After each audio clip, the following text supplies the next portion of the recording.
Afternoon, Spurs fans. Take two. Bloody cat wanted to go out, so I better start again. Okay, so this is just a follow-up to my short that I posted earlier, just in regards to a Brentford review and a Bournemouth preview. Thanks for joining the channel, and as I say, please like and subscribe, and any comments are gratefully accepted and will be answered. It's thrown me out of whack now. I was on a roll with my other video, but bloody cat was bloody meowing. So I got up to watch the game on Monday morning. It was 1 o'clock our time, and the first half I was hopeful because I think we started pressing the way we did in those two first games with PSG and Man City, where we won the ball high up and we were pressurising them and pressing them at a good, and everything was done at a good pace. And we got the goal, and second half we just seemed to stop doing that, and which was really weird, really strange. And but as I've said, 3 wins or three games without a loss. Haven't scored many goals. I haven't let many in. So it's frustrating to watch sometimes, but I think we're 4 points off 5th spot, and as I say, you get a couple of wins or you get a couple of losses, it can be disastrous. But get a couple of wins and it could be fantastic. You could be pushing on European spot, and that's another thing I've been contemplating. In saying that, I'm just about to contradict myself. Do we win the league, because we are? Technically, we'd have to be free of relegation by now. You would think 17 points.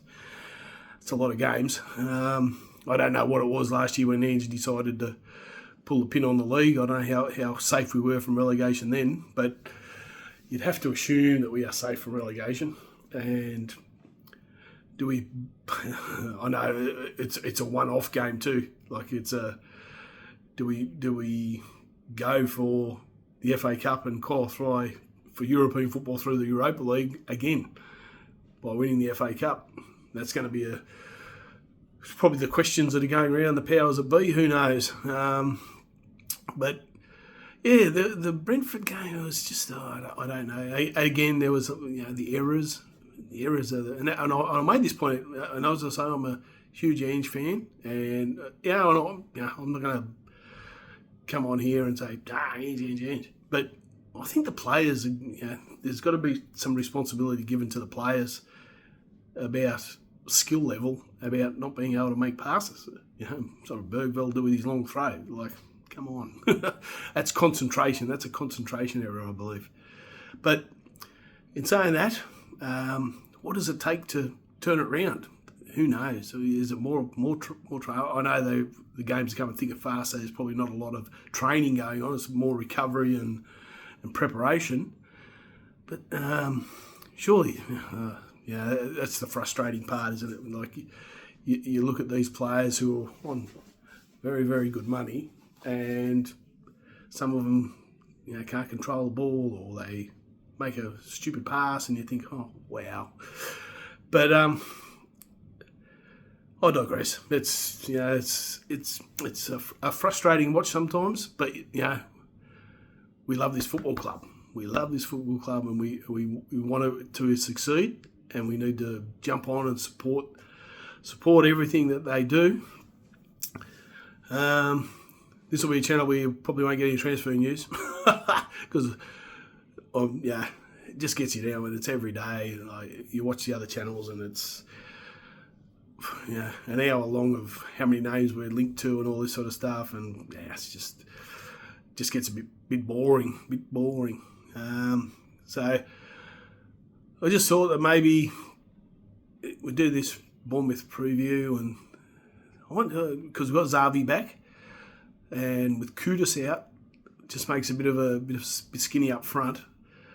I wonder if Mwani just said have a break and we just go with Odegaard and Tell and Richarlison up top, or do the 4-4-2 and have I don't know, maybe even Odebear and Tell up front, just running right up top next to one another, bit of speed, and just, have your 4-4-2, have Porro hitting long diagonal balls up into the middle.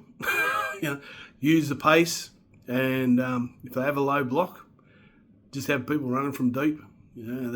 Have Bergvall and Gray. Who else could we have? Or Zavi, because Zavi will be back. Simmons will be back. Just imagine that. Zavi, Simmons, Bergvall. And who would you have on the other side as a midfielder? Bentancur. He seems to be the what do we call it? Six of choice rather than Polina. I guess another thing to look at is who's he prioritising for the FA Cup as well, because that's a big game on the Saturday, FA Cup against Aston Villa. That's a big game. So that'll be an interesting conundrum for old Thomas. But it's just I've just been having a bit of a look. This is I think I showed it a bit earlier. What my son got me for Christmas. And maybe we need to just go into the archives, show these players, show Thomas. That's the book that he got me. It's all, as I think I showed a little bit earlier. It's just a lot of that's what I've read up to. Just all different headlines from like 1930 all the way up to the Europa League. Winning. Interesting reading some of the history. It's absolutely fascinating. With the guy. Just have a quick look. If you excuse me, while I just have a quick look at the name. I keep meaning to memorise it, but there was an article in here about the guy that I won't take too much time. I'll remember next time and I'll memorise it.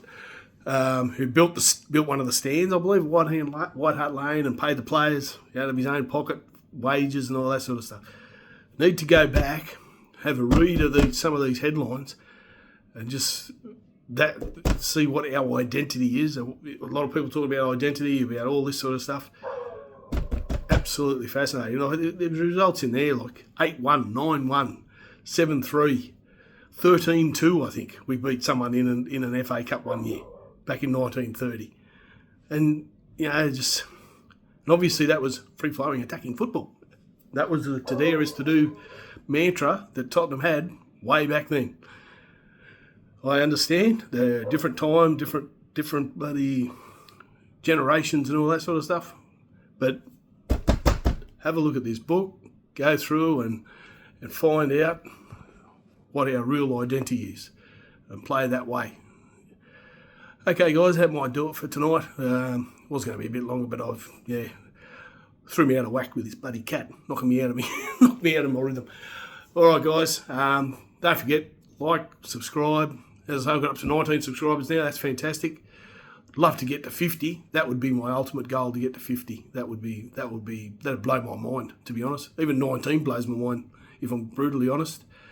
As I say, like, subscribe. And there it is. Come on, you Spurs. Let's go.